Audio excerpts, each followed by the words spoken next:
Alright, hello again everybody. Welcome back to another exciting day in my office, which is a 2018 Air Tractor 802. And fun fact of the day, this airplane is the largest single engine airplane currently in production in the world. It's a biggin. It's a biggin. Payload capacity is 8,500 pounds, gross weight 16,500 pounds. It'll do 200 miles an hour if you want it to.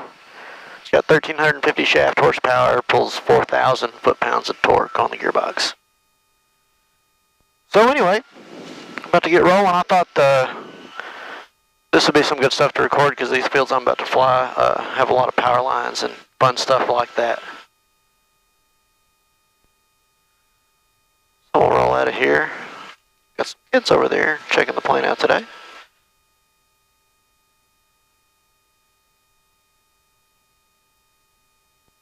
Be nice and wave at the kids there. Kids like airplanes, it's just a fact.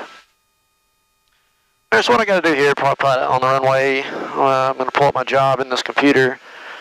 And we load all the fields on a jump drive. We put it in our computer. It cuts out a lot of time, a lot of guesswork. All the fields pop up on my screen. I know exactly where they are, and I don't have to fly around and memorize all the borders because I'm tying a bunch of these together. Makes things a lot easier. Make sure nobody's coming.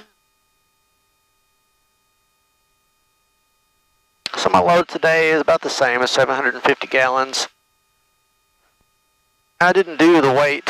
I normally don't do a weight and balance or anything like that in the plane. I can calculate it while we're taxiing out here. Water's 8.3 pounds per gallon. I got 750 gallons of it. That's 6,225 pounds of water in there, and I've got about 160 gallons of fuel, which is 960. That's a 7,100 pound load right now. That's not too much. This plane, it can handle it just fine. This runway I'm taking off of is 3,300 feet long. I don't know how wide it is, but it's 4 times as wide as I need it to be. I don't really have a pre-takeoff checklist. Just make sure my prop's forward. Make sure I've got enough fuel to do the job. Make sure my spray pump is turned on because it recirculates the chemical and mixes everything up while I'm flying to the field. I'm going to put my flaps down 2/3. If it looks like I'm not going to get off the ground before the end of the runway, I'll go ahead and grab that last third of flaps, but I don't really need it. Turned around here, put my tail wheel lock on, locks my tail wheel straight. I'm going to start rolling. I'm going to push the power up real slow until the prop hits its RPM limit, because if you push it up too fast, it'll bounce off the governor and it's not good for it. So when I get to my RPM limit, which is right here, 1700, I'll start giving her the beans. And still push it up slow. This is not like a piston engine. You can easily over-torque this gearbox with this motor, so you got to be careful. I'm going to put it about 3,800 out of my 4,000 pounds. It'll creep up a little bit as I pick up some speed, so I'll pull it off the ground.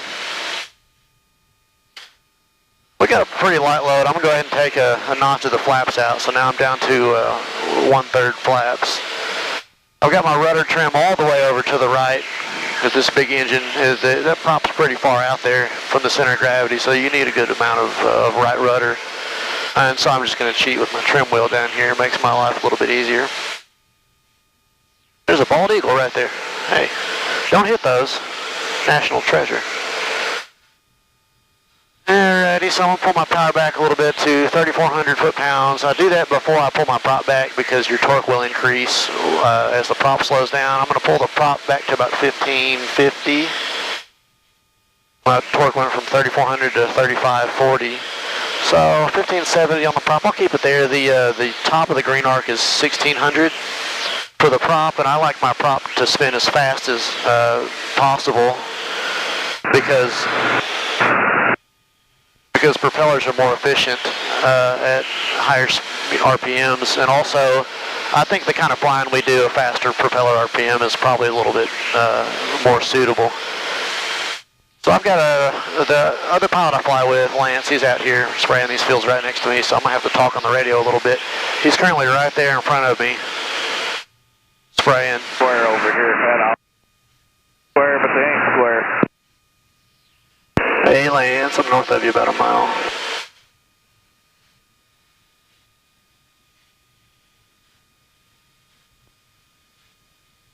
There he is right there.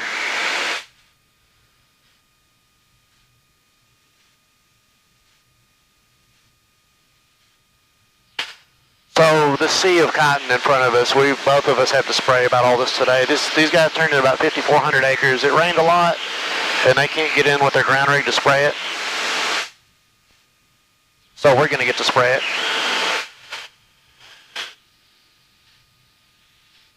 And what I'm going to do, I've got about, probably 2 miles of field to spray right now. I have my radio down if you said anything. I just told you I was coming in from the north. I'm going to spray this block right south of you. Okay. So, I thought I had a real big run, and it was this one that butts up to their shop, so I can't include it. Yeah, it always works out that way. So, this... And the giant tree line. I swear every time I talk, he's going to say something now.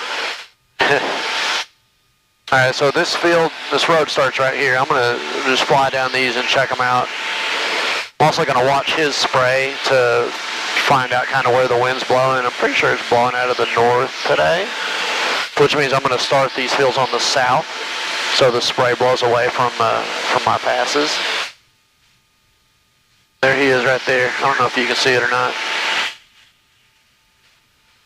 Let's see here. So all this field underneath me I've been flying over since I turned around is what I'm spraying. There's the power line I've got to work around. I'll be able to fly under it in some spots, and then some spots I'm going to have to go over the top. I'll make that decision when I get down on the deck and have a good look at it. It really depends on the height of the crop, depends on how hot it is outside, depends on the load on the power lines. You know, if it's hot outside, everybody's using their air conditioners or whatever, the power lines will be a little bit more saggy in the middles between the poles. And when they're saggier, they are lower to the crop. And it's not good to fly under them all the time. Alright. So I'm going to start on the south end of all these fields here. Make sure my spray system's on.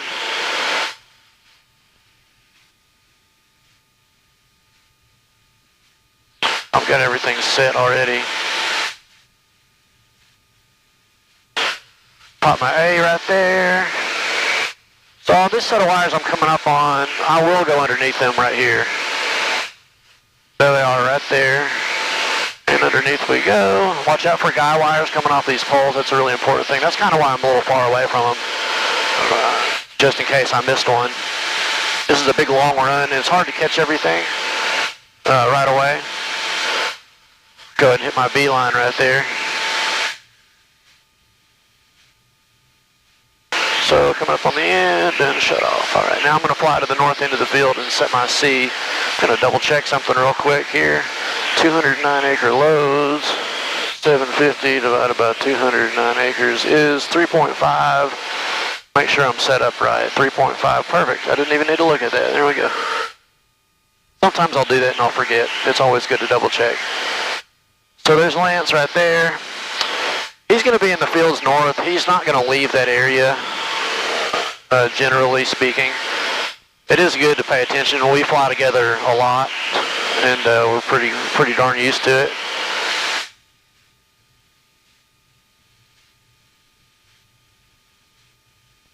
So I set my lineup a little crooked. Either that or these roads on either the north or south of this field aren't exactly straight, which is typical. So it looks like I'm going to kind of venture off over here to the left and not going to get to spray this whole pass, which is fine. I'm going to peel out when I get up to these power lines anyways. Yeah, I'm going to go ahead and shut it off right there. There's Lance.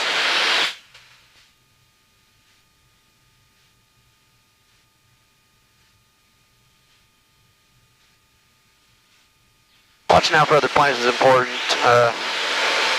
There's been a couple mid-air collisions close to here in the last 10 years, and that's never a good thing. So I'm spraying cotton right now. We're putting out bug killer and a growth stunter, which keeps the cotton short and makes it easier to harvest. The bugs are really bad right now, and when it rains like this, you know, they can't get the ground rigs in here to spray by ground, so we're kind of a 911 service in this instance. Okay, that wire's low enough. I'll be able to go under it here in the middle. These poles are real close together, and that pole to my left is also really tall, which makes it a little bit easier. All the old guys tell you the rule of thumb is if you can see the horizon under the wire, the airplane will fit. I do believe that's true, however, I don't test that too much. Like I need to have a pretty darn good side picture before I go under a power line. And usually it needs to be a power line that I've either gone under before or I've seen somebody go under before in the same airplane. When I first got in the 802, it's a pretty big one. The tail sticks up there pretty tall in the back. I was nervous about going under wires, and so I pretty much wouldn't go under a wire unless I saw another 802 go under the same wire before. And now I've got a bit more confidence, and I've been under most of these wires, and I kind of know which ones are going to be tight, which ones are not. A big factor is what crop is underneath it. If there's corn underneath it, well, corn is like 9 feet tall, so you might be able to go under it in the beginning of the season, and then at the end of the season, it's not happening. And the power line, you do not want to hit one. I've hit 3 power lines in my career. None of them were these big ones. You don't generally hit these big ones and it gets to tell people about it. I've hit the little bitty telephone ones. Mainly just basically forgetting they were there. Okay, and I've got a pole right in front of me, so I'm going to have to kind of hop over this one. So we're going to pull up, shut the spray off, come over the other side, spray back on. I've also got to kind of hop over these trees right here too.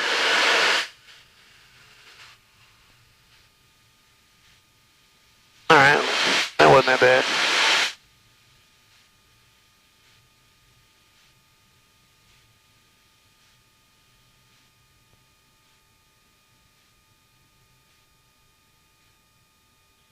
Bigger long runs make for some easy spray, and you don't want to get too distracted though and forget about things like the power lines and whatnot.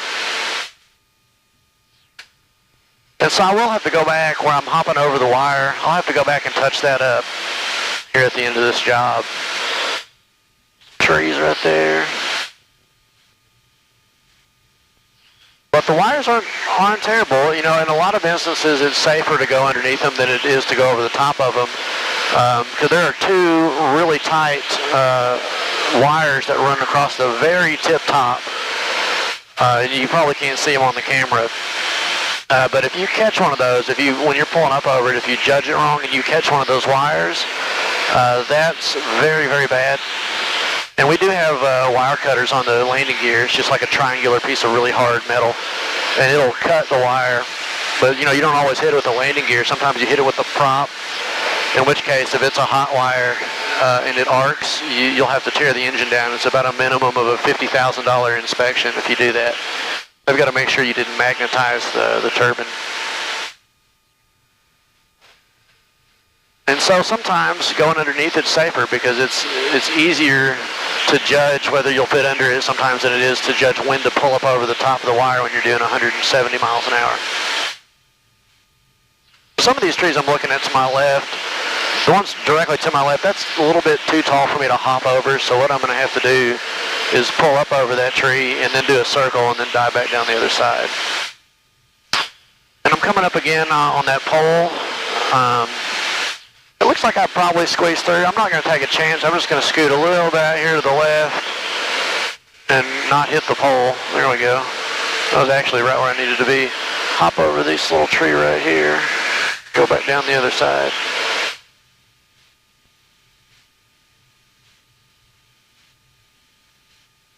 And I do have wires at the end too that I need to pay attention to. I feel like I had a whole bunch of stuff to say before I pressed that record button, and now I'm drawing a bunch of blanks. Also, I do need to concentrate a little bit more with all this stuff going on. That's Interstate 55 right down there. And people pull over all the time and watch and take pictures. And Usually it's when I'm spraying, and then they always park downwind or something like that, and I gotta stop. This is some good looking cotton. These guys grow a lot of cotton. They're pretty good at it. Under this wire one more time. My next pass is going to be right in the middle of that pole, so I'm going to have to hop it on the next pass. And hopping stuff, it's not really like a pull and a push. It's kind of more like a big long wave. These are tall. I'm going to shut the spray off for these. You know, and you will pull just a little bit of negative G when you're hopping over stuff like this. I don't like it. I got my lid closed on my coffee this morning, so it is what it is. But it's a lot better than having to do, you know, pull up over stuff, do a bunch of circles, and then dive back down on the other side.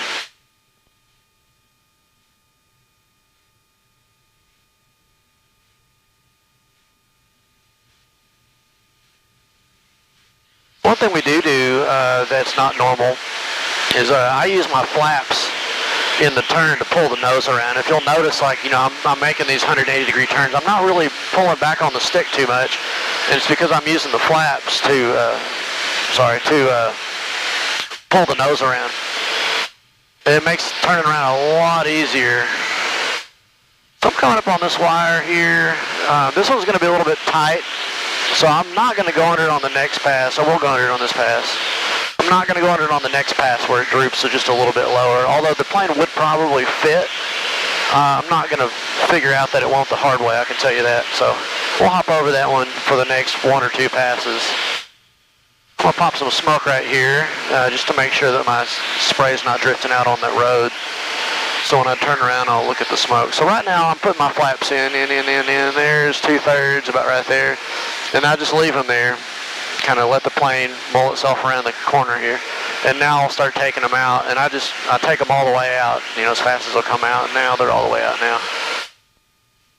If I'd put just a scotch of up trim with my trim wheel on the elevator, I could take my hand off the stick and it would just fly around the corner. I do have just a slight amount of back pressure on the stick, but it's not much at all. Okay, so this pass, got to hop over that wire.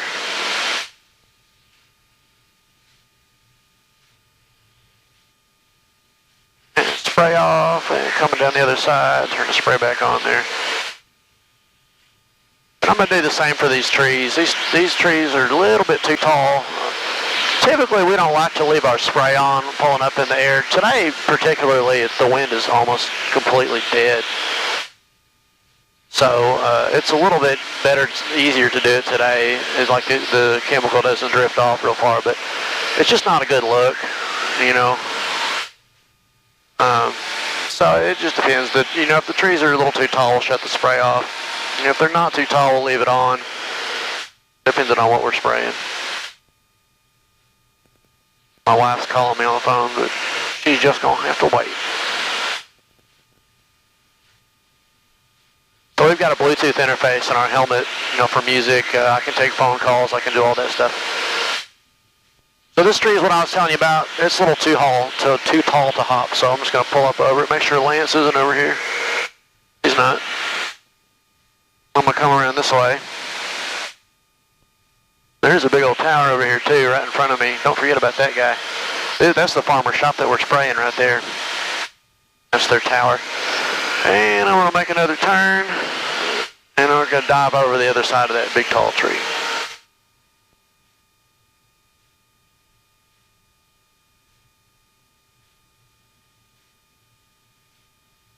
There we are. Come on right down into the field. Spray on. There we go. Boop, boop, boop, boop, boop. These GPS systems, sometimes when you pull G's, it messes up your cross track. And it'll go off by like 15 foot until you stop pulling the G-force, and then it'll go back to where it's supposed to be. It's kind of weird. So I'm going to probably hop over that wire on the next pass for sure, maybe a pass after that. I'll just have to get down and judge it when I'm down in the field and see what it looks like. If it looks good, I'll go over it. I mean, if it looks good, I'll go under it. If it doesn't look good, I'll go over it. And that's a decision. Once you make that decision, you've got to stick with it. You know, you cannot at the last minute decide you're not going to go under that wire. You know, at a certain point, you're 100% committed and you just got to go with it.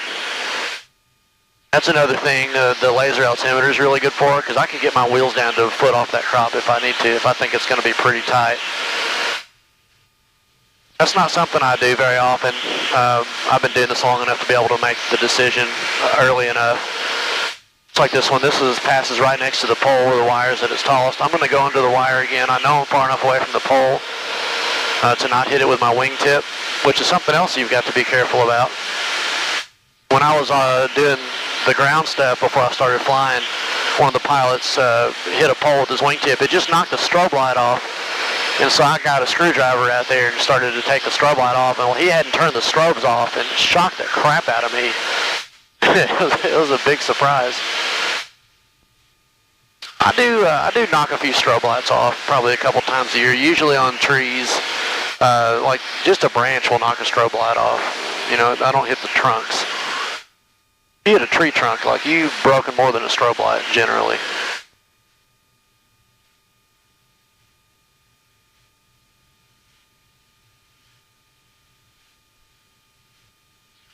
So I'm double checking my boom pressure, make sure it's where it's supposed to be and all my stuff is still working. Constantly on the lookout for other airplanes.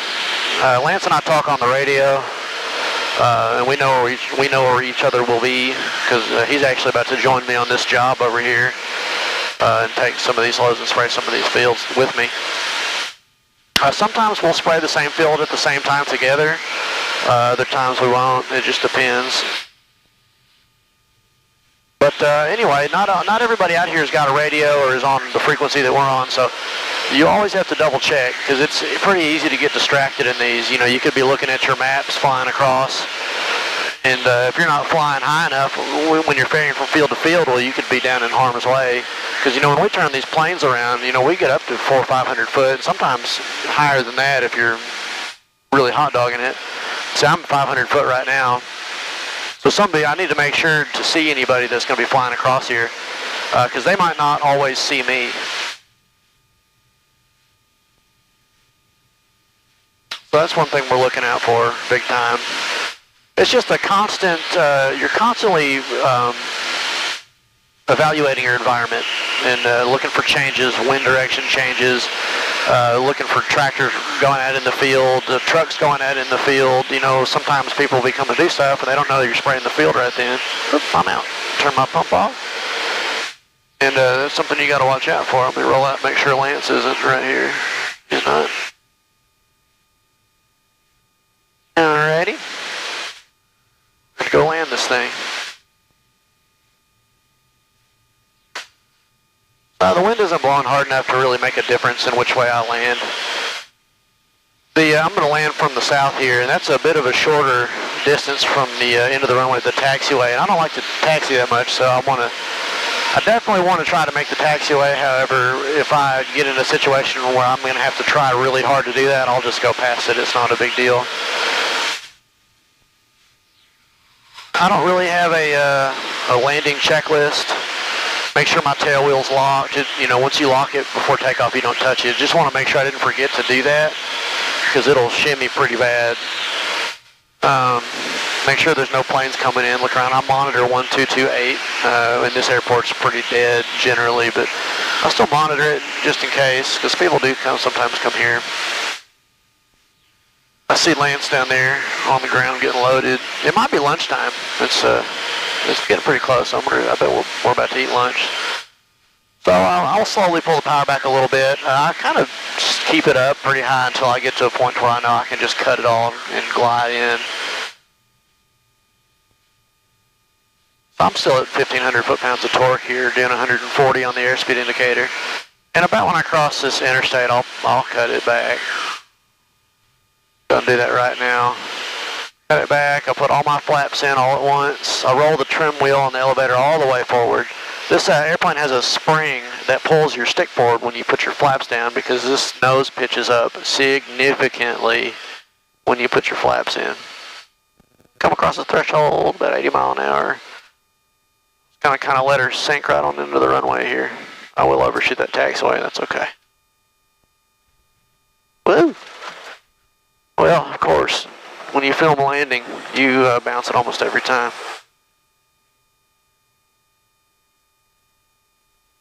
I swear I grease it on most of the time. Well, that's that. That's a quick load. I'm going to film a couple more today. I don't know if I'll use this one or not. Depends on if I said anything stupid.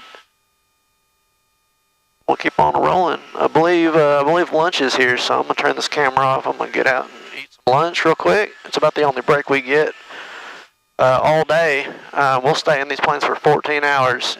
We get fuel about every 2 hours, and it takes about 8 minutes to fuel the plane up. So we'll get out and pee, refill my coffee, or get some water while we're getting fuel. But most of the time when we're busy, we got a lot of work to do. We stay in these things all day long. And it can get tiring. It does get tiring. It's not that easy. It's not just sitting in a plane and flying it all day. It's a lot of hard work. But anyway, I'm going to hop out and eat some chicken. Catch y'all later.